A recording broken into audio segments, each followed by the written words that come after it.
राही साहब एक गुजर बकरवाल तबका के लिए एक ऐसा सरमाया है कि जिसकी मिसाल ना सिर्फ रियासत जम्मू कश्मीर बल्कि कहीं दूसरी जगह पर भी नहीं मिलती है। और गुजर बकरवाल कौम जो है वो खुशनसीब है कि उनको ऐसी शख्सियत ये हमारे आप बहुत सारी शख्सियात इनको जानते ही होंगे। चंडक से रहने वाले हैं नूर मोहम्मद नूर साहब, जो एक बरज़िदा शायर हैं, उनके फर्जंद अर्जुमंद हैं। ये कल्चरल एकेडमी में एडिटर इन चीफ हैं गोजरी ज़बान के, और tribal research and cultural foundation नाम से एक तंजीम चला रहे हैं, जिसके तहत इन्होंने सैकड़ों जो है गुजर बकरवाल कम्युनिटी पर जो है वो किताबें तहरीर की हैं। ज़बान अदब और कल्चर को महफूज करने में इनकी बड़ी खिदमत रही है। और ख़ासकर आज जो जिस मकसद के लिए यहाँ पर तशरीफ़ लाए वो था फॉरेस्ट एक्ट 2006, जो पूरी हिंदुस्तान में इम्प्लीमेंट है और यहाँ पर जम्मू कश्मीर में नहीं था, तो उसकी अब अमलावरी की जा रही है। तो उस सिलसिले में चूँकि ये शुरू से जुड़े रहे हैं, एक लंबी जदोजहद इन्होंने की है अक्सर कि यहाँ पर जो है फॉरेस्ट राइट एक्ट जो है वो लागू किया जाए। हालांकि यहाँ तो शायद पुंछ में ऐसा ना हुआ हो, लेकिन जम्मू, सांबा, कठुआ में वहाँ पे गुजर बकरवाल तबका या और भी जितनी जंगलात राजी पे जो लोग रहते हैं उनको बहुत ज़्यादा जो है वो ज़्यादती का सामना करना पड़ा, और उनके ख़िलाफ़ भी आवाज़ उठाते रहे, अविक्शन और इंक्रोचमेंट वगैरह बहुत ज़्यादा। तो इनकी काविशों से चूँकि ये शुरू से इसके साथ जुड़े रहे हैं और इनको जितने भी नुकात हैं या मसाइल हैं हर चीज़ में कैसे है तो सारा पता है इनको, और इन्होंने एक ये सिलसिला शुरू किया। हालांकि ज़ाती तौर पर ये ना भी करते तो कोई इनका था नहीं, क्योंकि ये बहसीयत कल्चरल वहाँ एडिटर इन चीफ है कल्चरल एकेडमी में, ट्राइबल रिसर्च कल्चरल, उसके बाद गुलिस्तान न्यूज़ चैनल है, उस पर इनका एक गुजरी ज़बान में ये एक प्रोग्राम करते हैं, मारीवाज हफ्तावार प्रोग्राम है। इन्होंने यूट्यूब चैनल है इनका, लाखों में सब्सक्राइबर्स हैं इनके, जिनने ख़ासकर गोजरी ज़बान उर्दू के हवाले से। तो इन्होंने कठुआ, सांबा, उधमपुर में हर जगह इन्होंने बेदारी कैंप किए हैं, राजौरी में, और अब ये अपनी आबाई ज़िला में आए हैं। तो आबाई ज़िला में ये हमारे लिए खुशनसीबी है कि आज इनका ये पहला प्रोग्राम है लसाने में। तो हम इनका तहे दिल से खैर मकदम करते हैं और इनके मशकूर हैं। और अब मैं मज़ीद उनके दरमियान और आपके दरमियान हाइल नहीं होना चाहते हुए मैं उनसे मौदबाना गुजारिश करता हूँ कि वो आप यहाँ पर तशरीफ़ लाएँ, और ख़ासकर आज जो मकसद है इस मजलिस का, इस मीटिंग का, उस हवाले से हम ज़्यादा से ज़्यादा चाहेंगे वक्त उन्हीं को दें। उनके लेक्चर के बाद जो सवाल व जवाब हैं बहुत सारे फॉरेस्ट एक्ट के हवाले से जो फार्म आपने भरना है क्लेम का, तो उस पर तो मैं नहायत ही मौदबाना तरीके से डॉक्टर जावेद गाड़ी में करता हूँ एक फ़ाइल पड़ी होगी पीली और आज के इस प्रोग्राम की शुरुआत करें। जी जी जी जी। सबसे पहले तो मैं शुक्रगुज़ार हूँ जंजुआ साहब का। मैं आप यकीन करें कि शायद मैं थोड़ा पीछे आने वाला था, मतलब कुछ टाइम छोड़ के यहाँ आता। इन्होंने मुझे बोला आप कब आ रहे हैं, हो सकता है मैं वापस जम्मू आ जाऊँ या, तो मैंने कहा कि मैं जल्दी पहुंच रहा हूं। फिर मैंने इनको बोला मैं प्रोग्राम दूंगा। मैं बाहर गया हुआ था रियासी में, दरमाड़ी और दूसरी जगहों पे जगह जगह जाके, जंदरा में कल मैंने परसों प्रोग्राम किया, कल पलांगड़ में था। अब ये कल जो है, जो आने वाला कल है, इसमें हम एक अड़ाई में कर रहे हैं प्रोग्राम, और एक जो है जो प्रोग्राम है वो अजोट में करमाड़ा में कर रहे हैं। तो इसमें हमारा ये है कि सबसे पहले मैं इनका शुक्रगुज़ार हूँ, और मेरे जो ना क्लासमेट हैं शबीर साहब हम इकट्ठे पढ़ते थे कॉलेज में और पीएचडी में हम इकट्ठे थे, तो इसलिए दो ही अक्षर। तो शुरू करते हैं। मेरे ख्याल में एक तो ये है कि भाई जो भी आपके पास मोबाइल है, फ़िलहाल आप मेरी बात सुन लें, उसके बाद आप मोबाइल चलाएं, जो मर्ज़ी चलाएं, तो क्योंकि फिर कोई बात रह जाएगी, फिर प्रॉब्लम होती है। और एक दफ़ा आप अंडरस्टैंड कर लेंगे, आप दुनिया को समझाएंगे कि असल में ये क्या है। ये है forest right act, forest rights act 2006 में ये पूरे हिंदुस्तान में लागू हो गया पार्लियामेंट के एक नोटिफिकेशन के तहत, और कुछ रूल बना दिए गए जो 2008 में इन्होंने तमाम स्टेटों में इसका काम शुरू कर दिया। फिर इनको लगा 2012 तक कि इसमें बहुत सारी कमियां हैं, तो 2012 में इसमें अमेंडमेंट आई और उसके बाद जो ना कमियां दूर की गई और फिर इसको दोबारा से मतलब वो चल रहा था, उसमें ऐड किया गया कुछ चीज़ें। तो अब मैं यहाँ जम्मू कश्मीर में ये लागू नहीं था इन व्यू ऑफ मतलब स्पेशल स्टेटस जो था यहाँ पे जो भी रहा होगा, और उसकी वजह से जो भी हिंदुस्तान के कानून थे वो यहाँ लागू नहीं थे। लेकिन ये है कि इसके आ जाने से ये कानून जो है यहाँ पे लागू हुआ है। इसके साथ साथ जो है कंजर्वेशन एक्ट भी लगा है, और एक दो एक्ट और जो आपके बारे के एक्ट हैं वो लगे हैं। कम से कम जो लोग फॉरेस्ट में रहते हैं या शेड्यूल ट्राइब हैं और फॉरेस्ट में रहते हैं, और या अदर फॉरेस्ट डिवेलर्स हैं, जो दूसरे मुकामी लोग हैं जो इसमें रहते हैं, वो इसके मतलब इससे फ़ायदा उठा सकते हैं, बल्कि उनके हकूक़ को रिकग्नाइज़ किया गया है इसमें। अस्सलाम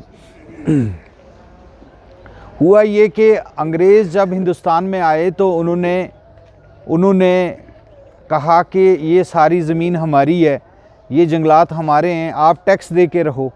आप अगर घास चराते हो तो घास चराई दे दो, अगर आप कुछ भी कर रहे हो हमें पैसा दे दो। मतलब पैसे का तस्वर उन्होंने लाया। फिर उसके बाद जो मालिया, ये आपका नंबरदार, लगान, ये सब चीज़ें जो हैं अंग्रेज़ों की देन है। उससे पहले हम अलग अलग अपने अपने तरीके से ज़िंदगी जी रहे थे, कोई इस तरह की बात नहीं थी।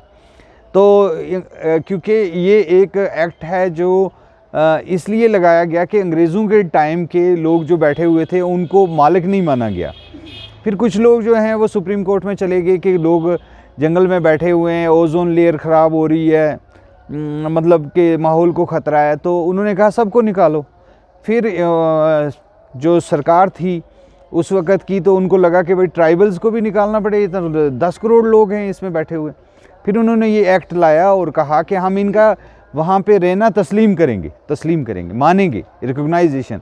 ये रिकॉग्नाइज़ कर रहा है आपका एक्ट, आपको कोई इधर से नहीं गिफ्ट कर रहा है, बल्कि आप बैठे हुए हैं, आपको कह रहे हैं आप बैठे हैं, हम मान रहे हैं और तस्दीक करते हैं। मतलब सरकार ने कहा हम तस्दीक करेंगे, तस्लीम करेंगे, आप वहाँ बैठे हुए हैं। अब उसमें ये है खूबसूरत बात कि ये पहला एक्ट है जिसमें सरकार ने खुद कहा 2006 में कि ये एक हिस्टोरिक ब्लंडर हो गया था, हम इसको ठीक करने जा रहे हैं। ठीक है ना, क्योंकि अंग्रेज़ों ने अगर कोई चीज़ ख़राब की थी, हमें ठीक करना चाहिए थे, हमें थोड़ा टाइम। लेकिन जम्मू कश्मीर में वो भी नहीं ठीक हुई। तो फिर 2019 में जब रीऑर्गेनाइजेशन हुई स्टेट की, तो बहुत सारे एक्ट लागू हुए, जिसमें ये एक एक्ट जो है ये आप लोगों के मतलब हित का एक्ट है, जिसमें आपको समझना है इसको। मतलब सिर्फ अगर आप समझ जाएंगे उसके बाद आप इसको लागू करवाने में कामयाब होंगे।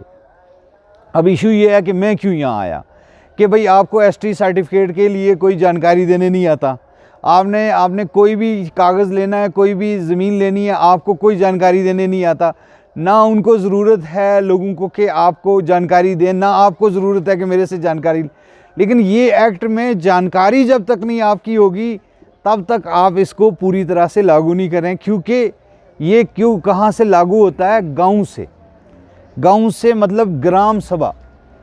ये लागू कहाँ से होता है? मतलब आपको हक जो है, ये नहीं कि आपने बीडीओ साहब के पास जाना है, या आपने तहसीलदार को दरख्वास्त देनी है, डीसी को नहीं। आपको किसी को दरख्वास्त नहीं देनी है। आपने किसी भी शख्स को दरख्वास्त नहीं देनी है। आपने सिर्फ एक ही काम करना है, आपने गांव के पास जाना है। गांव ने आपको ज़मीन देनी है। जो जिस गांव में आप रहते हैं, जिस इलाके में आप रहते हैं, वही लोग आपको ज़मीन देंगे, आप ही आपको ज़मीन देंगे। ये बात है।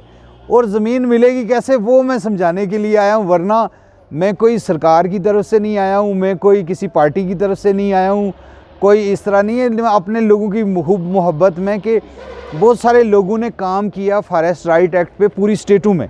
हमने उनके साथ बात की, उन्होंने जगह जगह जाके लोगों को जगाया, लोगों को कहा मतलब क्योंकि आपके क्लेम रिजेक्ट नहीं होने चाहिए। जब आप कोई फार्म भरेंगे वो रिजेक्ट नहीं होगा तो आपको ज़मीन मिलेगी। रिजेक्ट हो गया तो फिर दूसरी दफ़ा भरा नहीं जाएगा। ये इसमें मजबूरी है, परेशानी इसमें यही है। अब मैं ये बताना चाहता हूँ कि ये गांव कैसे देगा आपको।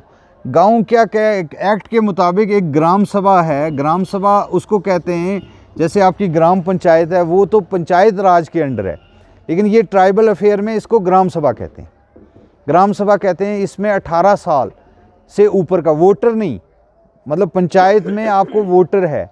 यहाँ ग्राम सभा कहती है कि 18 साल से ऊपर हर बच्चा जो बालिग हो गया वो इसका मेंबर है, ठीक है। और ये जो ग्राम सभा है, ये जो गांव की आपका गांव है, जो पंचायत है आपकी, वो लोग इकट्ठे होंगे, कम से कम 50% होने चाहिए, कम से कम 50% होने चाहिए इसमें इकट्ठे एक जगह। जैसे आप लोग बैठे हुए हैं ऐसे बैठेंगे और वो कहेंगे कि हम कमेटियां बनाते हैं, कमेटी बनाते हैं फॉरेस्ट राइट की, क्योंकि गांव रोज़ लोग इकट्ठे नहीं होंगे, लोग इकट्ठे नहीं होंगे। बहुत सारे लोग ज्वाइन कर रहे हैं। जी जी जी जी जी। तो ये जो आपको हकूक देगा, ये आपका गांव देगा। आपका गांव देगा कि आपका गांव एक कमेटी बनाएगा, कमेटी का नाम होगा फॉरेस्ट राइट कमेटी। उसमें टोटल 15 मेंबर हो सकते हैं, 10 से 15।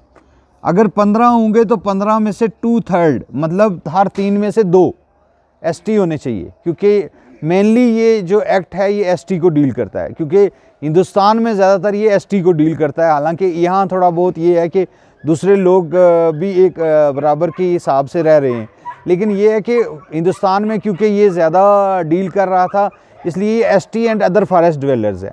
तो इसलिए इसमें 2/3 मतलब 15 में से 10 एसटी होने चाहिए और 15 में से 5 औरतें होनी चाहिए। औरतों को भी इसमें मौका दिया गया कि वो भी सामने आ जाएं, वो भी अपने हकूक़ के लिए आगे बढ़ें। तो इसमें जब ये कमेटी बन जाती है तो ये कमेटी अपना एक चेयरमैन चुनती है, एक सेक्रेटरी चुनती है। जैसे कि यहाँ चुना गया होगा, एक चेयरमैन आ जाता है, एक सेक्रेटरी आ जाता है, ठीक है जी, और सेक्रेटरी साहब आ जाते हैं, और इसको कहते हैं फॉरेस्ट राइट कमेटी। अब क्या किया जाए, कैसे ये कमेटी काम करेगी कि आपको आपके हकूक़ मिले, मतलब किस तरह से ये कमेटी काम करे कि वो आपके हकूक़ मिले। इससे पहले मैं बता देता हूँ कि मतलब जंगल के ऊपर हकूक़ का मतलब क्या है। कुछ लोग कहेंगे कि जंगल की ज़मीन मिल रही है, हमें भी मिल रही है, हमें भी दे दो। ऐसा कुछ नहीं है। जो लोग आप जंगल के ऊपर बैठे हुए हैं या जंगल के अंदर बैठे हुए हैं या आप थोड़ा सा मालकी में बैठे हुए हैं, लेकिन आपका दारोमदार जो है जंगल पे या बाकी ज़मीनें जंगल पे हैं, ये उन पे लागू होता है। और कुल करके ये अगर आपका गुज़र बसर जंगल पे है तब ये लागू होता है। मतलब इसमें से आपको ये भी साबित करना है कि आपका गुज़र बसर, आपका रहना सहना सारा कुछ इसके ऊपर दारोमदार है। अगर ये जंगल ना हो तो आपके लिए बड़ा मुश्किल हो जाए ज़िंदगी गुजारनी, खाना खाना मुश्किल हो जाए। ये एक बुनियादी चीज़ है जो आपने ज़हन में रखनी है कि इसका आपकी ज़िंदगी का दारोमदार भी जंगल के ऊपर होना चाहिए या जंगल की ज़मीन के ऊपर होना चाहिए। फिर दूसरा मैं बता देता हूँ कि ज़मीन कौन सी है, ज़मीन कौन सी है, लैंड। उसमें एक्ट में लिखा हुआ है फॉरेस्ट लैंड। फॉरेस्ट लैंड का मतलब हो गया जंगल की ज़मीन। जंगल की ज़मीन में जंगलात महकमे की जो ज़मीन है, चाहे वो जंगल नज़र आती है या नहीं आती है, वो महकमा जंगलात जिसमें लिखा होगा मालिक सरकार या काबज़ जंगलात या महकमा जंगलात की ज़मीन, वो आ जाती है। एक है मतलब सरकार की ज़मीन है लेकिन किस्म जंगल जाड़ लिखा हुआ है, वो भी आ जाती है इसमें कि जंगल लफ्ज़ लिखा हुआ है, जाड़ लफ्ज़ लिखा हुआ है, जिसका मीनिंग है एक अपेरेंटली आपको लगे देखते ही कि ये फॉरेस्ट है। जैसे ये इलाका लग रहा है ना कि ये जंगल है, मतलब देखते ही लग रहा है, और उसमें कोई भी एंट्री हो तो वो सुप्रीम कोर्ट ने ये दिया है कि कोई भी चीज़ जो है देखने में ही अगर आपको लगेगी ये फॉरेस्ट है तो वो फॉरेस्ट है, चाहे वो किसी का निजी भी हो। मतलब ये एक्ट उसके ऊपर लागू है, इन सारी चीज़ों के ऊपर लागू हो गया। आपको ये चीज़ समझ आ गई कि ज़मीन कौन सी है। और एफआरसी तो आपने कमेटियां बना दी हैं, अब मैं इसमें कोई ज़्यादा डिटेल में नहीं जाऊंगा। अब मैं बताना चाहूँगा कि इस ज़मीन पे हक लेने के लिए कौन से 2 ग्रुप्स हैं। एक है एसटी। एसटी का मतलब है यहाँ पे गुज्जर, बकरवाल, गद्दी, सिपी, बोट, बेदा, गारा, चंगपा, जो भी लोग हैं, ठीक है ना। एक तो ये है एसटी है। एक हो गया other forest dweller, other forest dwellers कि वो एसटी नहीं है मगर वो फॉरेस्ट में रहते हैं। हाँ, मतलब एक हो गया एसटी जो शेड्यूल ट्राइब हैं वो तो हैं। अब ये कह रहे हैं कि एसटी को सबूत देने हैं 2005 13 दिसंबर से पहले वो वहाँ रहता होना चाहिए। 13 दिसंबर 2005 5 से पहले रहता होना चाहिए, क्योंकि एक्ट 5 में लगा, 5 में इसका ना ड्राफ्ट तैयार हुआ। तो उन्होंने कहा 13 दिसंबर कट डेट रखी, उससे पहले वो रहता होना चाहिए। उसके पास उसके सबूत भी होने चाहिए, कम से कम 2 सबूत होने चाहिए उसके रहने के, वो वहाँ रहता होना चाहिए। सिंपल बात है। दूसरी बात है कि अगर वो वहाँ मतलब वो एसटी नहीं है तो फॉरेस्ट डिवेलर है, तो इसमें लिखा है 3 जनरेशन से वो वहाँ रहता होना चाहिए। तीसरी पीढ़ी उसकी वहाँ पे होनी चाहिए, तीसरी पीढ़ी। मतलब अगर दादा रह रहा है तो पोता क्लेम भरेगा तो वो बोलेगा मेरा दादा इधर रहता था। इसमें कुछ जगह पे 75 साल लिखा गया है, लेकिन 75 साल कहीं एक्ट में नहीं, रूल में नहीं, किसी जगह पे ये नहीं लिखा हुआ कि 75 साल आपको चाहिए। तो इसमें ये चीज़ तो आपको समझ आ गई। अब मैं एक एक करके ना चीज़ों को खोलने लगा हूँ आप पे, ठीक है ना।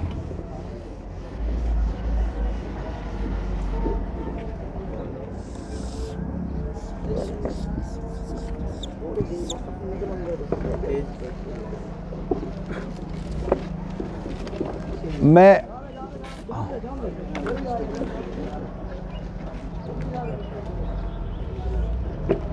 FRC कमेटी जो है ना, फॉरेस्ट राइट की कमेटी, जो आपने फॉरेस्ट राइट की कमेटी अपने गांव में बना दी है, जो आपको देगी इसका राइट, वो करेगी क्या, काम क्या करेगी, कैसे काम करेगी कि आपको राइट मिलेंगे। क्योंकि अगर मैं कह रहा हूँ कि आपके गांव ने आपको हकूक़ देने हैं, आपके गांव के लोगों ने आपको जंगलात की ज़मीन पे हक देना है, तो अब वो गांव के लोग खुद तो नहीं दे रहे हैं, वो आपको FRC कमेटी बना दी उन्होंने, फॉरेस्ट राइट कमेटी, जिसमें एक चेयरमैन है, एक सेक्रेटरी है। तो वो क्या करेंगे, सबसे पहले ग्राम सभा को एक दफ़ा फिर तकलीफ़ देंगे कि हम इसमें ना क्लेम लेने लगे हैं। क्लेम मतलब दावे लेने लगे हैं लोगों के। क्लेम क्या करना है, दावे लेने हैं इन्होंने। क्लेम के लिए इसने गांव से इजाज़त लेनी है, आपने एक करारदाद लिखनी है कि हम बाशिंदगान ने फ़लाँ जगह जो है एक जगह पे इकट्ठे हुए और फ़लाँ डेट को हमने ये इनको इख्तियार दिया है चेयरमैन साहब को कि वो दावे लें, यहाँ के हमारी ग्राम पंचायत के या ग्राम सभा के दावे जो आदमी ले रहा है वो ले। तो आप ले सकते हैं दावे, मतलब नोटिस निकालेंगे, फिर आप एक नोटिस निकालेंगे, उसमें लिखेंगे कि ग्राम सभा ने हमें इजाज़त दी है और हम कमेटी हैं जो कि गाँव ने चुनी हैं, तो हम ले रहे हैं दावे लोगों से, क्लेम ले रहे हैं, फ़लाँ जगह पंचायत घर में बैठेंगे, J&K skill development training and education trust के बाहर बैठेंगे, कोई एक ऐसी जगह जो आपके वहाँ प्रोमिनेंट हो, वहाँ आप बैठ सकते हो। वहाँ पे आपने या लोगों को फ़ोन करके बता दिया है, नोटिस की कापी व्हाट्सएप कर दी सबको कि भाई दावे देने शुरू करें, जी ने। तो आपने पहला काम करना है, नोटिस पहले आपने गाँव से इजाज़त लेनी है। गाँव से इजाज़त का क्या मतलब होता है, ये समझ लें आप मेरी बात ना, क्योंकि आगे जब झगड़े लगेंगे तो ये चीज़ें आपसे पूछी जाएंगी, आप कहेंगे नहीं ये तो हुआ ही नहीं। तो इसलिए पहले सुन लें कि आपको एक लिखत में, अगर आप ग्राम सभा बनाते हैं, अगर कुछ लोग नहीं भी हैं वो आपको एथराइज़ करते हैं, लेकिन उनका साइन ले लें, घर घर जाके साइन ले लें कि भाई हम ये दावे लेने लगे हैं, तो आप आएँ और दावे देने शुरू करें और वहाँ उनका करारदाद पे साइन करवा के अपने पास रखें। जब आपने नोटिफिकेशन निकाला दिया तो 2 महीने के अंदर अंदर आपने दावे लेने, आप 3 महीना भी एक्सटेंड कर सकते हैं, 4 महीना भी कर सकते हैं, जैसे आपको मिलेगा। आपने दावा लेना है, दावा लेने के लिए जो बंदा आएगा उसको आपने क्या देना है, रसीद, रिसिप्ट देनी है। चेयरमैन साहब की बनेगी मोहर और सेक्रेटरी साहब की मोहर, वो लिख के देंगे कि भाई हमने आज दावा रिसीव किया अल्ताफ़ जंजुआ साहब का, अल्ताफ़ जंजुआ साहब के वालिद साहब का ये नाम है, इन्होंने ये कागज़ लगाए हुए थे। अगर आप ऐसे ही बना के रखेंगे कागज़ कौन से, फार्म के साथ ये कागज़ लगाए हुए हैं, ठीक है जी। तो आपने जब दावा लेना, इनको रसीद दे देनी है। मैं तो आपको कहूँगा जब आप दावा भरेंगे तो आप ना कम से कम 3 फाइलें उसकी बनाएं। ओरिजिनल फ़ाइल जो है ना चेयरमैन साहब को दे दें कि ये आपने आगे भेजनी है। एक और फ़ाइल दे दें कि ये आप यहाँ रिकॉर्ड में रखें हमारी। तीसरी फ़ाइल आप अपने पास रखें जिसके ऊपर मोहर लगा के ना अपने घर में रखें। कल कोई आएगा आपको निकालने के लिए, कोई कहने के लिए, उसको बोलें मैंने क्लेम भरा हुआ है, मेरे पास ये सबूत है, मैंने अपना दावा भर दिया इस ज़मीन पे, अब मुझे मिले ना मिले वो अलग बात है। 13 लाख लोगों का दावा रिजेक्ट हुआ तो गवर्नमेंट ने कहा हम इनको निकालेंगे नहीं, ठीक है ना। कोई चले गए कि भाई इनको निकालो जिनका नहीं, तो सरकार ने कहा हमने यूनाइटेड नेशन में कोई पूरी दुनिया के इंडिजिनियस ट्राइबल के बारे में कानून बना तो हिंदुस्तान उसमें साइन करके आया, तो उसने कहा हमने साइन, तो हिंदुस्तान ही ने उसको, इंडिया की गवर्नमेंट ने उस पर स्टे करवा दिया कि हम अभी इसको निकाल नहीं सकते। इसलिए दावे की रसीद होनी आपके पास ज़रूरी है और आपकी देनी ज़रूरी है।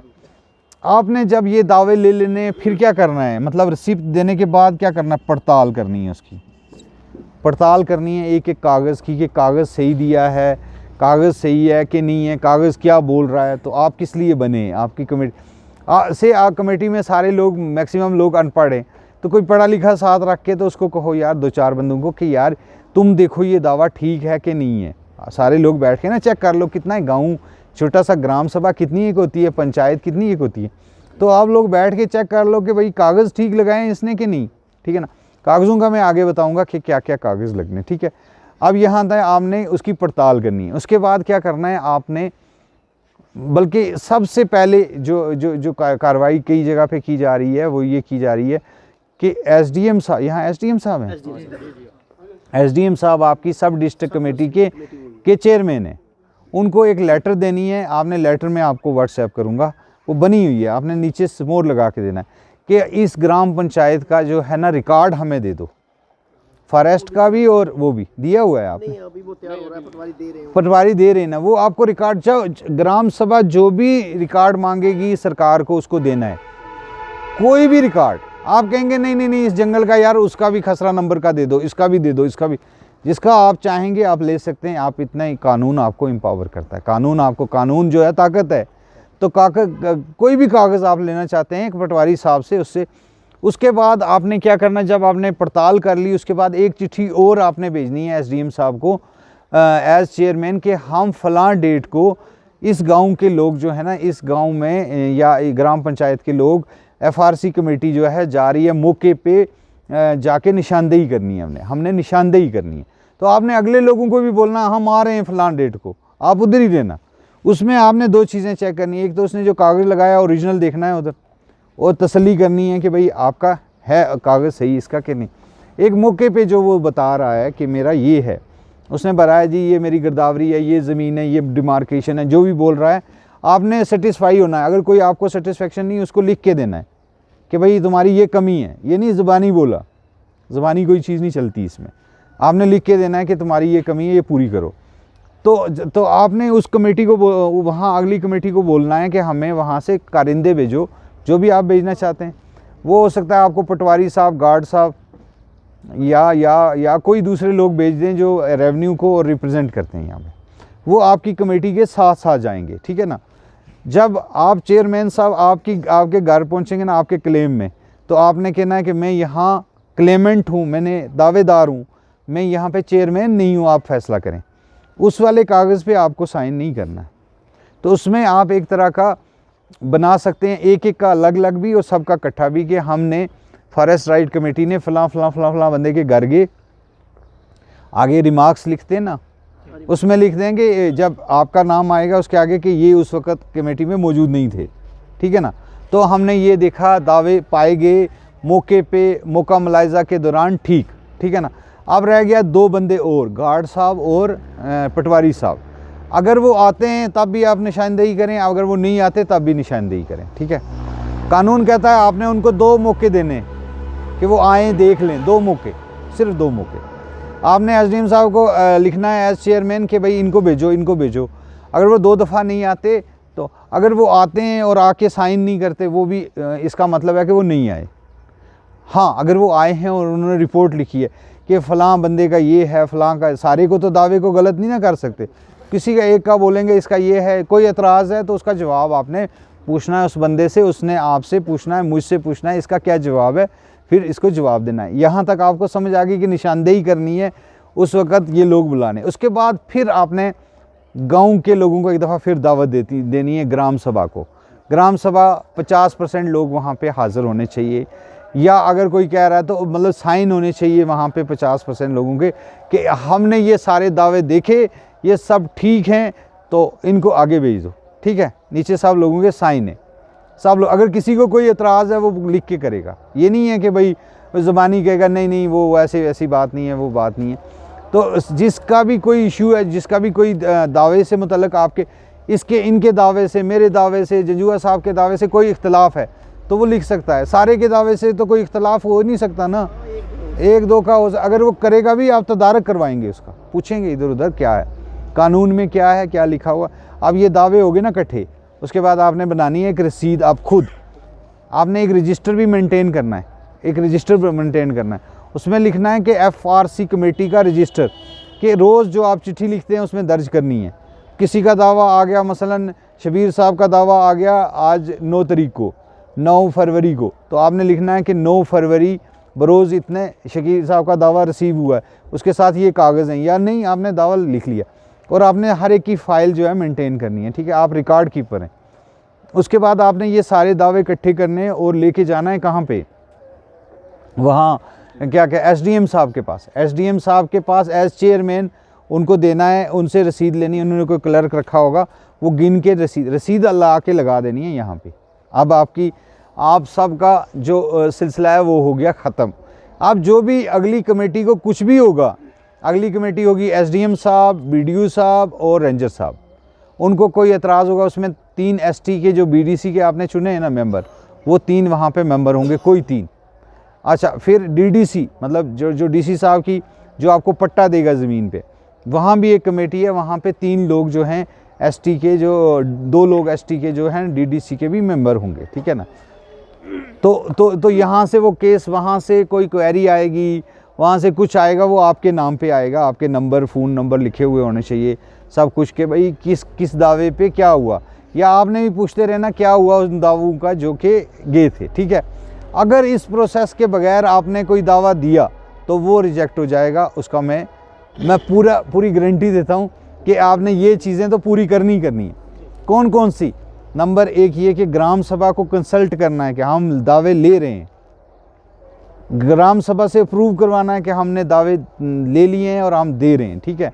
और आपने उसको रसीद देनी है, आपने मौके पे निशानदेही करनी है, आपने इनको बताना है, आप अपने बंदे भेजो, नहीं आएंगे कोई भी, इन्होंने सवाल लिखा जवाब लिखना है।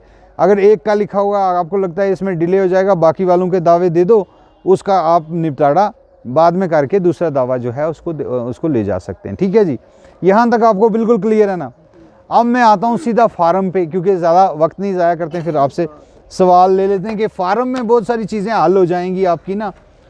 कोई भी चीज़ होगी उसमें फार्म में पता होगी। आपने ये करना है कि भाई जब आपने फार्म भरा तो फार्म में ही पता लग गया कि क्या है। इसमें फार्म है तीन फार्म है, form A, B, C। Form A किसका है जी? जो आपकी निजी ज़मीन है, जो आपकी अपनी ज़मीन है, जिस पे आप खुद काबज़ हैं, जो थारी अपनी है, जिसके ऊपर इसलिए ज़िमी बाड़ी करना। B फार्म है, मतलब आप यहीं रहते हैं, पीछे जंगल है, सारे लोग उसमें अपना माल चराने जाते हैं, वो फार्म B है। या आपका